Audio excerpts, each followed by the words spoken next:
Hello, my name is Leandria Lovett. During February, I have had the honor to attend the Congress of Future Medical Leaders and Physicians. In those past 3 days, I could tell you, were one of the best I've had. I've learned new information, technology, and opportunities, where I have been inspired by many of the surgeons, doctors, physicians,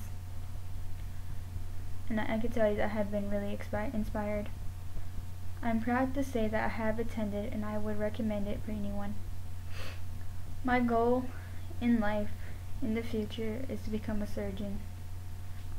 I've always wanted to help people, save lives, and it has been my dream since I was little.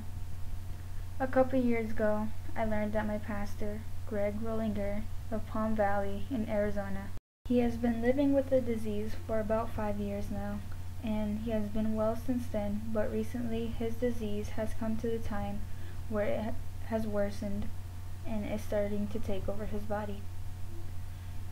He has been one of my most inspiration to become a physician and to help people. I know his time is almost to an end, but I would like to be a part of that solution. He has inspired me to become more determined to find out what I can do, or what we as people can do to help stop Parkinson's disease. In the world, there remains a horrific amount of unsolved medical issues. During my time in Washington, I have continued to be inspired by many people such as Jack Andreka and his determination to find a cure for pancreatic cancer. My inspiration has also come from friends, family, and everyday people struggling with their own medical problems.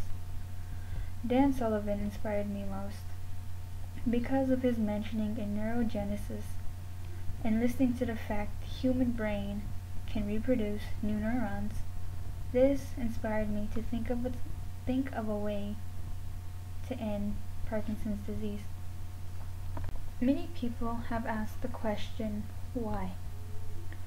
Parkinson's contains no known cure or cause. Some say it involves genetics or inheritance from other family members, but that case is rarely known to be correct. Another theory involves hazardous chemicals in the air or environment, which leads to the increased risk of getting Parkinson's disease.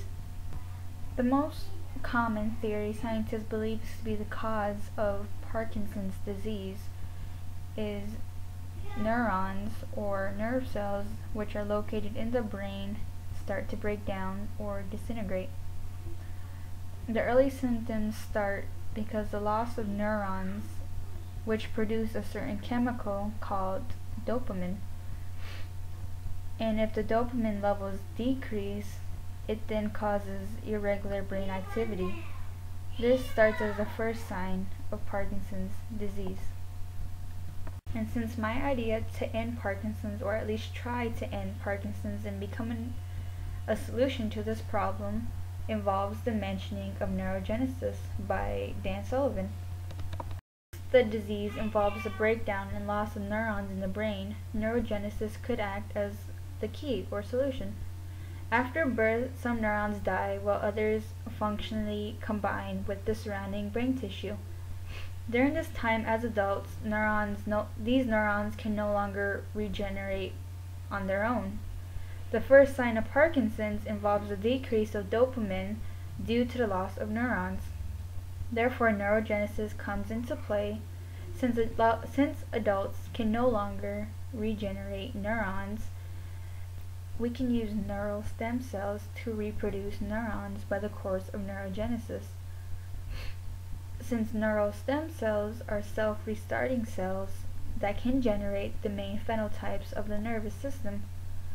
So if we were to somehow inject some type of neurogenic material in order to help reproduce the chemical dopamine, therefore, we wouldn't be a decrease in dopamine, and the early stage of Parkinson's disease would no longer happen.